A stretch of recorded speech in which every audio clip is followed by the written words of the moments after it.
పలాస మండలం పంచాయత్ విజ్ఞాన శాఖ అధికారి రత్న నవభారత రాజ్యాంగ నిర్మాత డాక్టర్ బిఆర్ తెలంగాణ రాష్ట్ర సభ్యులపై ఉమ్మడి ఖమ్మం జిల్లా నాయకులతో కేసీఆర్ నమస్తే, welcome to BJP TV news. నేను తరంగిణి. ముందుగా బులెటిన్లో హెడ్లైన్స్ చూద్దాం.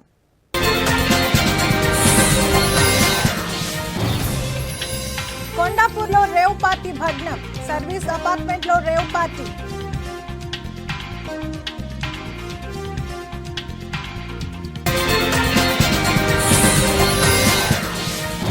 సృష్టి ఫెర్టిలిటీ సెంటర్ ఆగడాలు.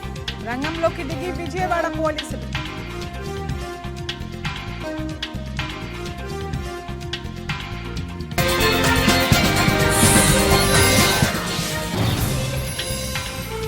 ఫోన్ ట్యాపింగ్ కేసులో సిట్ విచారణకు హాజరు కాలేదు. బండి సంజయ్ వెల్లడి.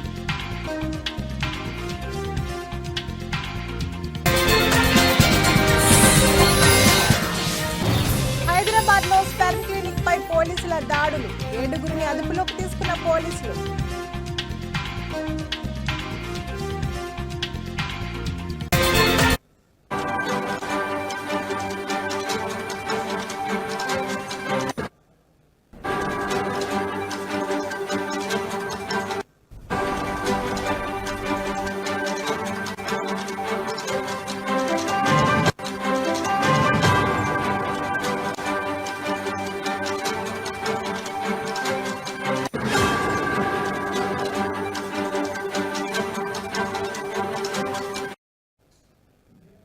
బ్రేకింగ్ న్యూస్ చూస్తున్నాం. ఇటీవల కాలంలో 2 తెలుగు రాష్ట్రాల్లో ఎక్కువగా వినిపిస్తున్న మాట రేవ్ పార్టీ.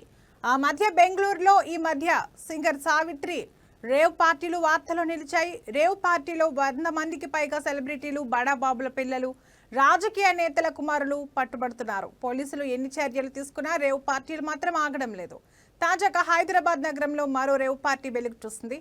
కొండాపూర్లో ఏకంగా ఓ సర్వీస్ అపార్ట్మెంట్లో రేవ్ పార్టీ జరిగింది. పోలీసుల దాడిలో 2 కేజీల గంజాయి సహా మరిన్ని మత్తు పదార్థాలు సీజ్ అయ్యాయి. ఈ రేవ్ పార్టీలో 9 మందిని అరెస్ట్ చేశారు.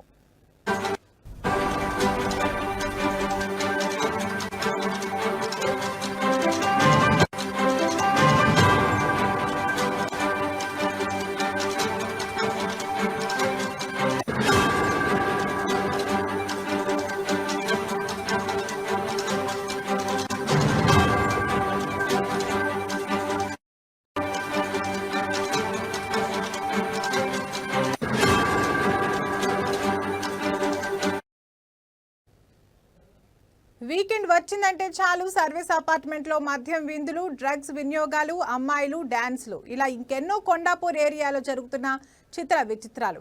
కొండాపూర్ ఎస్వి నిలయం అనే సర్వీస్ అపార్ట్మెంట్లో ఏపీకి చెందిన కొన్ని ముఠాలు రేవ్ పార్టీ నిర్వహిస్తున్నారు. వీకెండ్ సందర్భంగా ఏపీ నుంచి తీసుకొచ్చి ఇక్కడ రేవ్ పార్టీలు నిర్వహిస్తున్నారు. రేవ్ పార్టీని శనివారం రాత్రి నిర్వహించారు. విషయం తెలుసుకున్న excise task force B team SI Sandhya, ఇతర సిబ్బంది కలిసి దాడి చేశారు. అందరినీ శేర్లింగంపల్లి ఎక్సైజ్ స్టేషన్లో అప్పగించారు.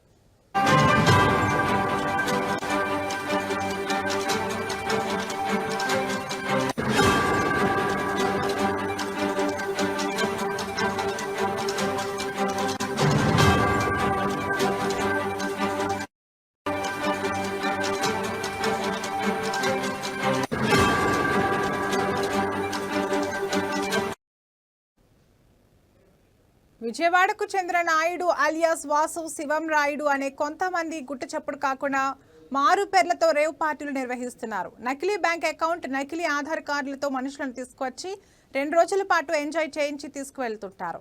ఈ ముఠాను ఎక్సైజ్ టాస్క్ ఫోర్స్ పోలీసులు పక్కా సమాచారంతో పట్టుకున్నారు. రేవ్ పార్టీలో 2.080 కేజీల గంజాయి, 50 ఓజీ కుష్ గంజాయి, 11.57 గ్రాముల మ్యాజిక్ మష్రూమ్, 1.91 గ్రాముల చెరస్ డ్రగ్స్ స్వాధీనం చేసుకున్నారు. 4 కార్లు, 11 సెల్ ఫోన్లను సీజ్ చేసి 9 మందిని అరెస్ట్ చేశారు.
బులెటిన్లో మరో బ్రేకింగ్ న్యూస్ చూస్తున్నాం. తెలంగాణలో సంచలనంగా మారిన సృష్టి ఫెర్టిలిటీ సెంటర్ కు సంబంధించిన సంచలన విషయాలు వెలుగులోకి వస్తున్నాయి.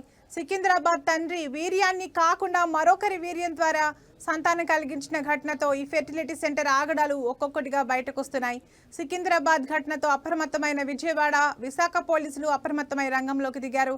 ఈ క్రమంలో విజయవాడ సృష్టి ఫెర్టిలిటీ సెంటర్ ఆగడాలపై పోలీసుల ఆరా తీయగా కీలక విషయాలు వెలుగులోకి వచ్చాయి.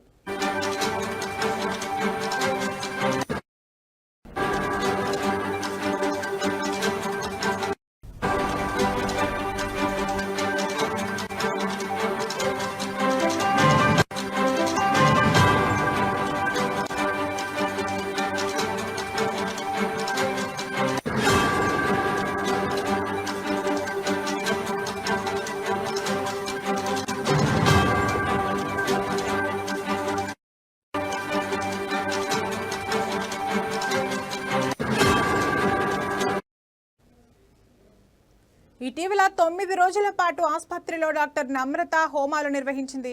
దీనికోసం బీహార్ నుంచి పూజారులను పిలిపించి హోమాలు చేయించిందని, వ్యాపార అభివృద్ధి కోసం హోమాలు నిర్వహించినట్లు పోలీసులు గుర్తించారు. విజయవాడ సృష్టి ఫెర్టిలిటీ సెంటర్లో 3 డాక్టర్ల ద్వారా కార్యకలాపాలు నిర్వహిస్తున్నట్లు, డాక్టర్ కరుణ ఆధ్వర్యంలో బెజవాడ సెంటర్ నిర్వహణ, డాక్టర్ సోనాలి ఆధ్వర్యంలో పేషెంట్స్కు చికిత్స అందిస్తున్నట్లు పోలీసులు గుర్తించారు.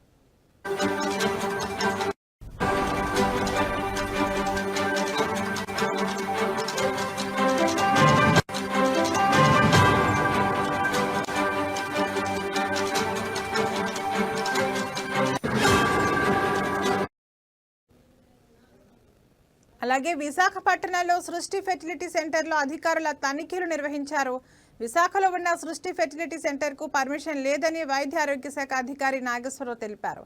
2018 నుండి 2023 వరకు మాత్రమే సృష్టికి లైసెన్స్ ఉందని, సిబ్బంది వచ్చాక అసలు విషయం తెలుస్తుందని, విశాఖలో 9 సరోగసి సెంటర్లతో పాటు 50 IVF సెంటర్లు ఉన్నాయని ఈ సందర్భంగా నాగేశ్వరరావు మీడియాతో తెలిపారు.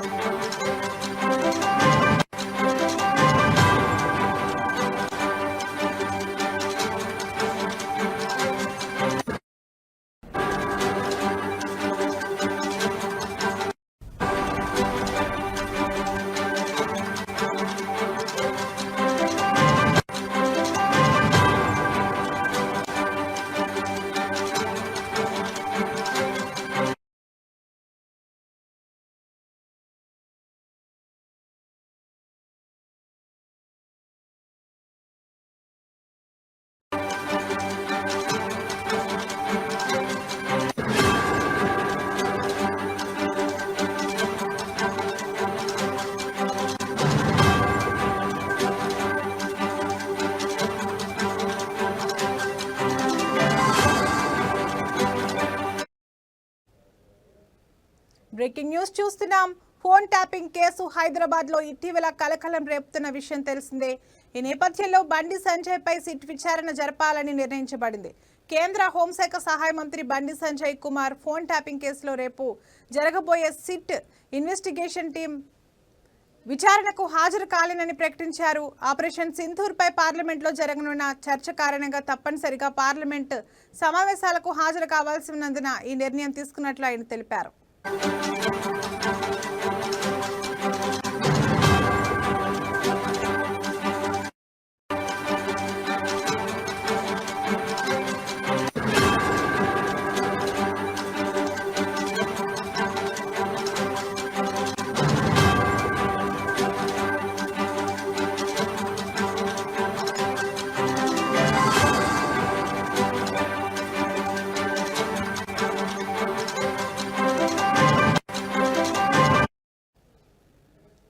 బండి సంజయ్ ఒక ప్రకటనలో రేపు సిట్ విచారణకు హాజరు కాలేను, ఆపరేషన్ సింధూర్ పై పార్లమెంట్లో చర్చ జరుగుతున్న కారణంగా ఇది సాధ్యం కాదు, అయినప్పటికీ త్వరలోనే సిట్ విచారణకు హాజరయ్యే తేదీని తెలియజేస్తాను అని పేర్కొన్నారు.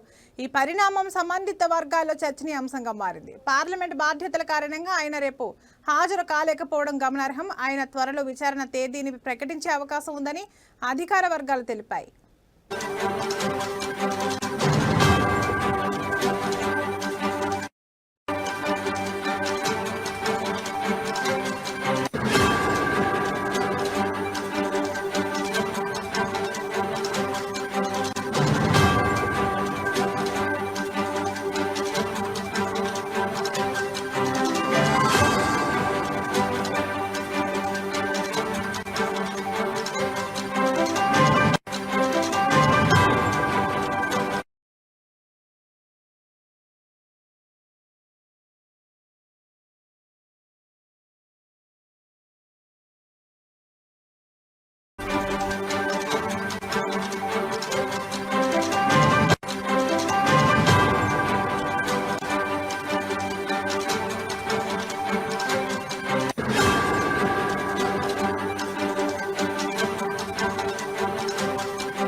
బులెటిన్లో మరో బ్రేకింగ్ న్యూస్ చూస్తున్నాం. సికింద్రాబాద్లోని ఓ టెస్ట్ ట్యూబ్ బేబీ సెంటర్లో తండ్రి వీర్యాన్ని కాకుండా మరొకరి వీర్యం ద్వారా సంతానం కలిగించిన ఘటన రాష్ట్రంలో సంచలనంగా మారింది.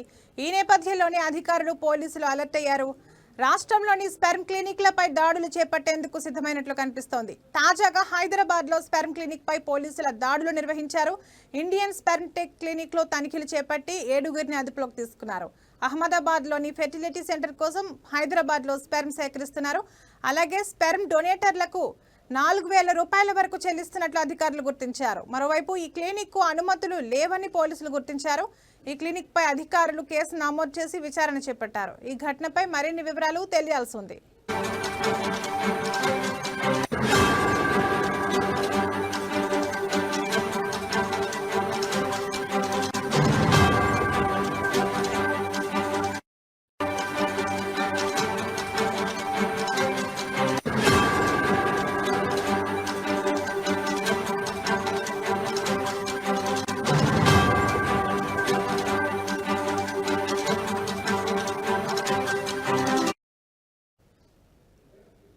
కాగా గతంలో తన భర్త వీర్య కణాలతో సంతానం కలిగించాలని ఓ మహిళ టెస్ట్ ట్యూబ్ బేబీ సెంటర్ను ఆశ్రయించారు. అయితే వేరే వారి వీర్య కణాలతో వైద్యులు సంతానం కలిగించారు. సదరు దంపతులను అనుమానం వచ్చిన DNA టెస్ట్ చేయించుకోగా శిశువు DNA వేరే వారిదిగా తేలింది. దీంతో వారు పోలీసులను ఆశ్రయించడంతో ఈ ఘటన వెలుగులోకి వచ్చింది. ఈ మేరకు నగరంలోని పలు టెస్ట్ ట్యూబ్ సెంటర్లపై అనుమానాలు వ్యక్తమవుతున్నాయి. దీంతో తాజాగా పోలీస్, రెవెన్యూ, వైద్య ఆరోగ్య శాఖ అధికారులు రంగంలోకి దిగినట్లు తెలుస్తోంది.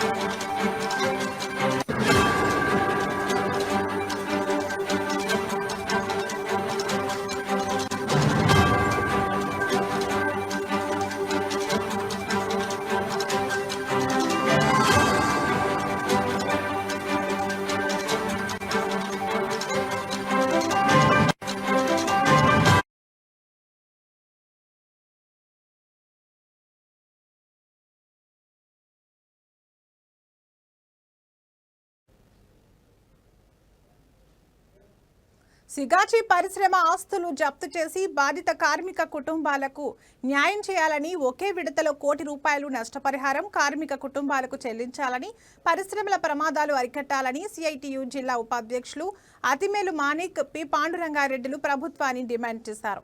రామచంద్రపురంలోని deputy inspector of factories office ముందు సిఐటియు ఆధ్వర్యంలో ధర్నా నిర్వహించారు. ఈ సందర్భంగా వారు మాట్లాడుతూ కార్మికుల ప్రాణాలంటే కేంద్ర, రాష్ట్ర ప్రభుత్వాలకు, యాజమాన్యాలకు లెక్క లేకుండా పోయిందని ఆవేదన వ్యక్తం చేశారు. పాసమైలారం పారిశ్రామిక ప్రాంతంలోని సిగాచి పరిశ్రమ ఘోర ప్రమాదం జరిగి 25 రోజులు దాటినా బాధిత కుటుంబాలను గురించి పట్టించుకునే నాథుడు లేడని అన్నారు. భద్రతా అధికారులపై చర్యలు తీసుకోవాలి.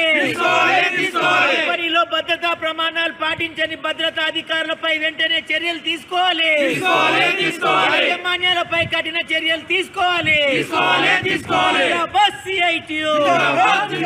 పనిలో తనిఖీలు వెంటనే నిర్వహించాలి. పనిలో తనిఖీలు వెంటనే నిర్వహించాలి. కార్మికులకు రక్షణ కల్పించాలి.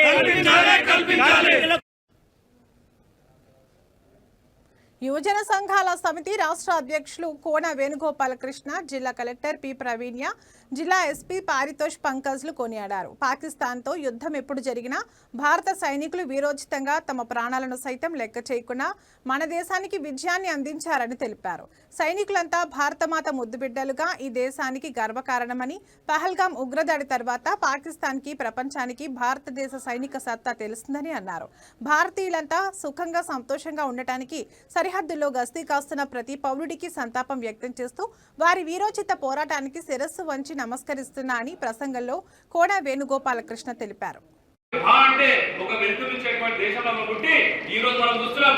పాకిస్తాన్ 1947లో యుద్ధంలో పాల్గొన్నది, 1968 యుద్ధంలో పాల్గొన్నది, 1972లో పాల్గొన్నది, 1999లో పాల్గొన్నది, మొన్న కూడా పాల్గొనేటువంటి పరిస్థితి.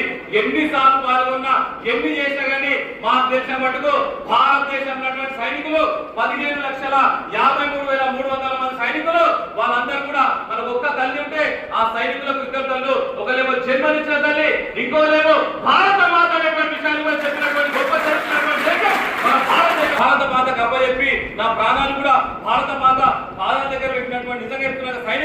నేనైతే దేవుళ్ళని చూడాలి కానీ దేవుళ్ళ యొక్క ప్రతిరూపాలు మన సైనికులు వాళ్ళని గౌరవిస్తాం, వాళ్ళని పూజిస్తాం అనేటువంటి కార్యక్రమం విషయాన్ని కూడా మరొకసారి మీకు మన హృదయపూర్వకంగా తెలియజేస్తున్నాం. ఆనాడు 1999లో 130 పోస్టులు కూడా అంతా చెప్తున్నా కదా. ఆనాడు పాకిస్తాన్ సంబంధించిన వాళ్ళు కార్గిల్ జిల్లాలో 130 పోస్టులు కూడా కబ్జా చేసుకున్నటువంటి పరిస్థితి ఉంటే అదే కాశీం నామ్ అనేటువంటి ఒక యువకుడు, గొర్రె కాసేటువంటి యువకుడు ఆనాడు అక్కడ ఉన్నటువంటి ఆ ప్రాంతం మీద జరుగుతుందని చెప్పగానే 5 మంది సైనికులు పోతే అక్కడ ఒక ధైర్యానికి, ఒక విశ్వాసానికి అంటే ఒక వెలుతురిచ్చేటువంటి దేశంలో పుట్టి ఈ రోజు మనం చూస్తున్నాం. పాకిస్తాన్ 1947లో యుద్ధంలో పాల్గొన్నది, 1960 యుద్ధంలో పాల్గొన్నది, 1972 పాల్గొన్నది, 1999లో పాల్గొన్నది, మొన్న కూడా పాల్గొన్నటువంటి పరిస్థితి. ఎన్నిసార్లు పాల్గొన్నా ఎన్ని చేసినా కానీ మా దేశం మటుకు భారతదేశంలో సైనికులు 15,53,300 మంది సైనికులు, వాళ్ళందరూ కూడా మనకు ఒక్క తల్లి ఉంటే ఆ సైనికులకు ఇద్దరు తల్లు, ఒకలేమో జన్మనిచ్చిన తల్లి, ఇంకోలేమో భారత మాత అనేటువంటి విషయాన్ని కూడా చెప్పినటువంటి గొప్ప చరిత్రటువంటి దేశం మన భారతదేశం. భారత మాతకు అప్పచెప్పి నా ప్రాణాలు కూడా భారత మాత.